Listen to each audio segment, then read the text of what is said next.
ये हम सभी जानते हैं कि रामायण में रावण को भगवान श्री राम ने परास्त किया था। लेकिन क्या आप ये जानते हैं रावण राम के अलावा और किस किस से युद्ध हारा था?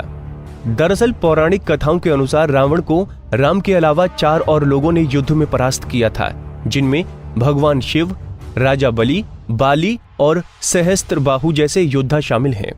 बाली से रावण की हार।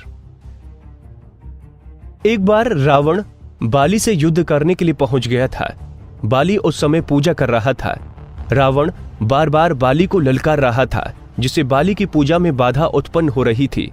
जब रावण नहीं माना तो बाली ने उसे अपने बाजू में दबाकर 4 समुद्रों की परिक्रमा की थी।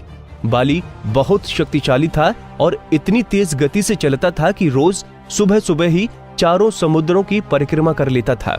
इस प्रकार परिक्रमा करने के बाद सूर्य को अर्घ्य अर्पित करता था।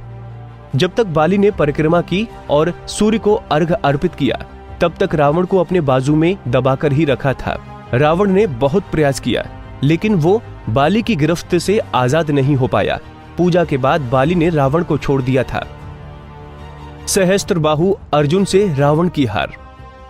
सहस्त्रबाहु अर्जुन के 1000 हाथ थे और इसी वजह से उसका नाम सहस्त्रबाहु पड़ा था।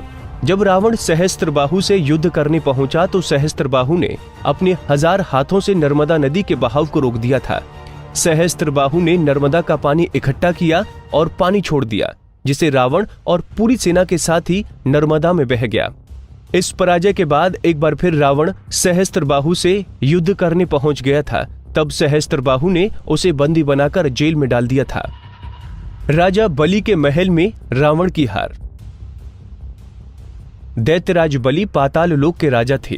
एक बार रावण राजा बलि से युद्ध करने के लिए पाताल लोक में उनके महल तक पहुंच गया था। वहां पहुंचकर रावण ने बलि को युद्ध के लिए ललकारा। उस समय बलि के महल में खेल रहे बच्चों ने ही रावण को पकड़कर घोड़ों के साथ अस्तबल में बांध दिया था। इस प्रकार राजा बलि के महल में रावण की हार हुई थी। शिवजी से रावण की हार। रावण बहुत ही शक्तिशाली था और उसे अपनी शक्ति पर बहुत ही घमंड था। रावण इस घमंड के नशे में शिवजी को हराने के लिए कैलाश पर्वत पर पहुंच गया था। रावण ने शिवजी को युद्ध के लिए ललकारा, लेकिन महादेव तो ध्यान में लीन थे। रावण कैलाश पर्वत को उठाने लगा, तब शिवजी ने पैर के अंगूठे से ही कैलाश का भार बढ़ा दिया।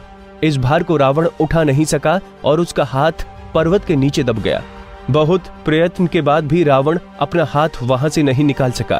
तब रावण ने शिवजी को प्रसन्न करने के लिए उसी समय शिव तांडव स्रोत रच दिया।